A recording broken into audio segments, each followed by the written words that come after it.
ఆల్టిట్యూడ్లో ఏమవుతుందంటే ఆక్సిజన్ ఒక హైట్లో మనం పెట్టుకోవడం స్టార్ట్ చేసిన తర్వాత ఆ పైన ఇంకా ఆక్సిజన్ వాడాల్సిందే. దాని కిందికి వచ్చినప్పుడు మీరు మళ్ళీ ఆక్సిజన్ తీసేసి కిందికి రావచ్చు, ప్రాబ్లం ఉండదు. కానీ ఆ ఆల్టిట్యూడ్ ఎక్కడైతే మనం స్టార్ట్ చేస్తామో ఎంత ఎత్తులో ఆ పైకి వెళ్ళినప్పుడు ఆక్సిజన్ ఉండాల్సిందే. అంటే బాడీలో అక్లమటైజేషన్ అనేది అక్కడికి ఆగిపోతుంది. ఆ పైన ఆక్సిజన్ పెట్టుకొని వెళ్ళాల్సిందే. వీళ్ళు ఆల్మోస్ట్ 7,500 మీటర్స్లో ఆక్సిజన్ స్టార్ట్ చేశారు. అక్కడి నుంచి ఒక క్యాంప్ వెళ్ళిన తర్వాత నేను చెప్పేది 8,300 మీటర్స్. ఎవరెస్ట్ సమ్మిట్ 8,848 మీటర్స్ అనమాట. ఎవరెస్ట్ సమ్మిట్ టాప్ 29,100 ఫీట్, అది మీటర్స్లో అయితే 8,848 మీటర్స్ సమ్మిట్. 500 మీటర్స్ బిలో, ఎవరెస్ట్కి 500 మీటర్స్ బిలో 8,300 మీటర్ క్యాంప్లో వీళ్ళు పొద్దున్నే బయలుదేరి మధ్యాహ్నం చేరుతారు. రాత్రి అక్కడి నుంచి బయలుదేరి సమ్మిట్కి వెళ్ళాలి. ఆ ఉన్న 4-5 అవర్స్ గ్యాప్లో రెస్ట్ తీసుకోండి అని పెట్టినప్పుడు హాఫ్ అన్ అవర్లోనే హీ గట్ సిక్ సివియర్గా. హెలిసినేషన్లోకి వచ్చేసి ఏదో మాట్లాడడము, నేను సబ్మిట్ చేసేసిన అనడము, ఇంకోటి ఏదో మాట్లాడడము, సిమ్టమ్స్తోని ముందే మేము అలర్ట్ అయిపోయినాము, ఏదో తేడా ఉంది, ఇమ్మీడియట్లీ ఇవాక్యువేట్ చేసేయండి అని. రాత్రికి రాత్రి ఇద్దరి షెర్పాని, అడిషనల్ షెర్పాలని ఆయనతో పెట్టి ఆక్సిజన్ పెట్టించి కొంచెం కింద ఆల్టిట్యూడ్ తీసుకొచ్చి దెన్ నెక్స్ట్ డే మార్నింగ్ వెనకాల ఉన్న టీమ్స్ని, క్లైంబింగ్కి వెళ్తున్న టీంని ఆపేసి వాళ్ళ సపోర్టింగ్ షెర్పా గైడ్స్ ఉంటారు కదా, గైడ్స్ని పైకి పంపించి అబ్బాయిని రెస్క్యూ చేపించి. తెలుసండి అబ్బాయికి అంటే అప్పుడు తెలీదు, బట్ ఇప్పటికీ కాల్ చేస్తాడు. అంటే కిందికి వచ్చాక నార్మల్ అయిపోయిన తర్వాత రియలైజ్ వచ్చిన తర్వాత సర్జరీ అయింది హెడ్కి. వచ్చిన తర్వాత సర్జరీ అయింది అండ్ హీఈస్ నార్మల్ నౌ. ఇప్పటికి కాల్ చేస్తాడు, సార్ నేను క్లైమ్ చేస్తా అంటే. But he was one of the toughest guy in the team. But it just a simple mistake. అందరూ పడుకున్న తర్వాత, మామూలుగా మేము వెరిఫై చేస్తాం అందరు సరిగ్గా ఉన్నారా లేదా అని. పడుకున్న తర్వాత కంఫర్ట్ లేదనేసి ఒక ఎంత హాఫ్ అన్ అవర్ అంతే, దట్ హాఫ్ అన్ అవర్లోనే అయిపోయింది. నాకు తెలిసి 8,300 మీటర్ నుంచి రెస్క్యూ చేసిన తర్వాత కూడా బతుకున్న వాళ్ళలో is the only person. Oh my god. ఇప్పటివరకు అంత 8,000 మీటర్ పైన అంత పెద్ద రెస్క్యూ ఎప్పుడు జరగలేదు లైవ్ బతుకున్న వాళ్ళకి. అంటే బాడీస్ తీసుకొచ్చారు కానీ బతుకున్న వాళ్ళకి జరగలేదు. అంత పైనుండి చనిపోయిన వాళ్ళని తీసుకురావడం కూడా మన ప్రాణం అడ్డు పెట్టినట్టే మేడం, చాలా రిస్క్. ఇంకోటి ఎట్లా ఉంటుందంటే చాలా మంది హై ఆల్టిట్యూడ్కి వెళ్ళిపోయిన తర్వాత వాళ్ళకి ఏం చేస్తున్నారో కూడా అర్థం కాదు కొన్నిసార్లు. అంటే ఆల్టిట్యూడ్కి వెళ్ళి ఆక్సిజన్ లెవెల్స్ తగ్గిపోతాయి కదా, సో కొందరు గైడ్స్ చెప్పేది కూడా వినరు అన్నట్టు. చాలా సార్లు ఎక్స్ప్లెయిన్ చేస్తే గానీ అర్థం కాదు, ఆ సిచ్యువేషన్స్ కూడా ఉంటాయి పైన. కానీ సార్ కొన్ని యూట్యూబ్లో కొన్ని వీడియోలు నాకు చూపిస్తూ ఉంటారు, చూస్తూ ఉంటాయి రిఫరెన్సెస్కి. చాలా మంది స్కెల్టన్స్ అక్కడ ఉన్నట్టు చూపిస్తూ ఉంటారు, నిజమా? అవ్వదు, బట్ బాడీ అట్లాగే ఉంటుంది. ఇప్పటికీ మేము వెళ్ళినప్పుడు కూడా లాస్ట్ 2019 ఎక్స్పిడిషన్ కూడా ఫొటోస్ ఉన్నాయి. 1965 ఎక్స్పిడిషన్లో చనిపోయిన వాళ్ళు అట్లాగే ఉంటారు, దే స్టిల్ దేర్. అంటే ఇప్పుడు అది మార్కింగ్.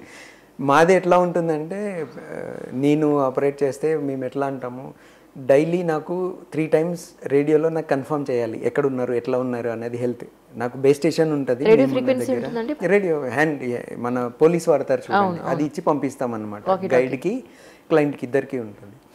సో వాకీ టాకీలో నేనున్న దగ్గర బేస్ స్టేషన్ ఉంటుంది. నాకు డైలీ 3 times మ్యాండేట్గా రిపోర్టింగ్ రావాల్సిందే, మ్యాండేట్గా. అంటే పైన బ్యాటరీ ఇష్యూస్ ఉంటాయి కాబట్టి వాళ్ళు ఆఫ్ చేసి ఏదైనా చెప్పాలన్నప్పుడే ఆన్ చేస్తారు. మా దగ్గర బ్యాటరీ ఇష్యూ ఉండదు, సోలార్ పవర్ ఉంటుంది కాబట్టి 24 hours ఆన్ ఉంటుంది. So 3 times is mandate. మధ్యలో ఏదైనా మెసేజ్ వస్తే is for emergency or some information ఇవ్వడానికి ఉంటుంది. సో సర్టెన్ పాయింట్స్కి వెళ్ళినప్పుడు వాళ్ళు మ్యాండేట్గా మాకు రిపోర్ట్ చేయాలి, మేము ఇంత దూరం వచ్చినాము, నా ఆక్సిజన్ ప్రెజర్ ఇంత ఉంది, ఇంత టైంలో వచ్చినాము అని. సో వీల్ క్యాలిక్యులేట్, ఇంత టైంలో ఇంత ప్రెజర్లో ఇక్కడికి వెళ్ళిందంటే ఇంకా ముందుకు వెళ్ళొచ్చా లేదా, చేస్తాడా చేరడా, లేదా ఎన్నకి రమ్మందామా, లేదా ఎక్స్ట్రా ఆక్సిజన్ కావాలా అనేది వీళ్ళు క్యాలిక్యులేట్ చేసి సపోర్ట్ ఇస్తాం. ఎక్స్ట్రా ఆక్సిజన్ కావాలంటే ఏంటి పరిస్థితి? దాని కింది క్యాంప్లో బ్యాకప్ టీమ్ ఉంటుంది, వాళ్ళు తీసుకెళ్తారు. అట్లా అంటే ఆ logistics complete detailed plan logistics పెట్టుకొని సమ్మిట్ పుష్ అంటాం. ఎవరెస్ట్కి వెళ్లే ముందు, ఇప్పుడు వీళ్ళు కూడా సమ్మిట్కి వెళ్లే ముందు, వీళ్ళు సమ్మిట్ లో ఉన్నప్పుడు ఆ కింది క్యాంప్లో 2 షెర్పాలని స్టాండ్ బైలో పెట్టామన్నమాట. ఇన్ కేస్ ఆక్సిజన్ ఏదైనా సడన్ గా అందియాలన్నా, లేదా ఎవరన్నా స్లో అయిపోయినారు తీసుకురావాలన్నా. ఎందుకంటే వీళ్ళు సబ్మిట్ చేసినప్పుడు దట్ ఆ ఒక్కటే విండో, నెక్స్ట్ డే వెదర్ పాడవుతుంది. మీరు ఆ రోజు ఖచ్చితంగా కిందికి రావాల్సిందే. నెక్స్ట్ డే కాదు సార్, అదే రోజు 11 వరకు మాత్రమే వెదర్ బాగుంది.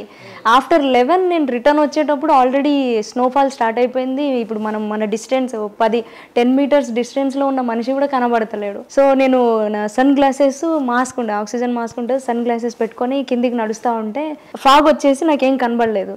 సో నేను ఆ సన్ గ్లాసెస్ తీసేసి స్టైల్గా పైన పెట్టుకున్నా. సో విండ్ ఏంటంటే 100 km/h ఆ స్పీడ్లో వస్తుంది. స్నో అంతా వచ్చి నా కళ్ళలో పడింది. సో సార్ మీకు గుర్తుందో లేదో, కింద అడ్వాన్స్ క్యాంప్కి మేము అడ్వాన్స్ బేస్ క్యాంప్కి అదే రోజు సమ్మిట్ నుండి డైరెక్ట్ అడ్వాన్స్ బేస్ క్యాంప్కి అంటే ఆల్మోస్ట్ 24 hours మేము కంటిన్యూగా వాక్ చేస్తూనే ఉండే. So before day 9:30 PM start అయ్యాం మేము సమ్మిట్కి. నైటు మార్నింగ్ 6కి నేను రీచ్ అయ్యా పైన. మళ్ళీ రిటర్న్ వచ్చేటప్పుడు వెదర్ పాడైపోవడం వల్ల స్లోగా వచ్చాం కిందికి. కాకపోతే నార్మల్గా క్యాంప్ 1లో స్టే చేస్తారు. వెదర్ బాగాలేదు, అవలెన్స్ ఛాన్సెస్ ఉండే కాబట్టి మొత్తం కిందికి పిలిపించుకున్నారు సార్. సో 8 PMకి మళ్ళీ నెక్స్ట్ డే కింద అడ్వాన్స్ క్యాంప్కి వచ్చాము. అడ్వాన్స్ బేస్ 6400 మీటర్స్కి 8848 నుండి 64కి వచ్చినాం సేమ్ డే. సో వచ్చిన తర్వాత డ్రాప్స్ వేసుకొని ఏదో కుచ్చుకుపోతుంది లోపల స్నో. సో ఆ ఎక్స్పీరియన్స్ అయింది నాకు. ఆ పెయిన్ ఇప్పటికీ గుర్తుంది నాకు. నో డౌట్, అట్లా మర్చిపోలేము. వీళ్ళకి ఇప్పుడు ఇది వీళ్ళకి ఎప్పుడు చెప్తామే టెన్నీ పాయింట్ ఇది తీయద్దు. నాకు ఒకటి స్నో బ్లైండ్నెస్ ఉంటుంది, అండ్ దట్స్ ఎక్స్పీరియన్స్. ఇంకోసారి లైఫ్ లో తీయరు కదా. ఎట్లా ఉంటదండి, మీరు అక్కడికి వెళ్ళొద్దు అది చెయ్యొద్దు అన్నంత వరకు అదే చెయ్యొద్దు ఒకసారి చేసిన తర్వాత ఇంకొకసారి లైఫ్ లో మళ్ళీ ఇట్ కెనాట్ బి డన్. ఇప్పుడు లైఫ్ లో మళ్ళీ తీయమంటే తీయదు. అప్పటికి అవాయిడ్ చేశాను, బట్ మళ్ళీ అంతే అవుతుంది. ఫాగ్ వచ్చేస్తుంది, తీసి చూద్దాం అని చెప్పి అది నా బ్యాడింగ్ ఆ రోజు. సో నెక్స్ట్ డే మేము బేస్ క్యాంప్ కి వెహికల్ వచ్చేంత కూడా లేదు. మళ్ళీ మేము బేస్ క్యాంప్ నుంచి కూడా వెహికల్ ఎక్కడానికి ఇంకో 1 kilometer కిందికి నడుచుకుంటూ వచ్చి ఉండాలి.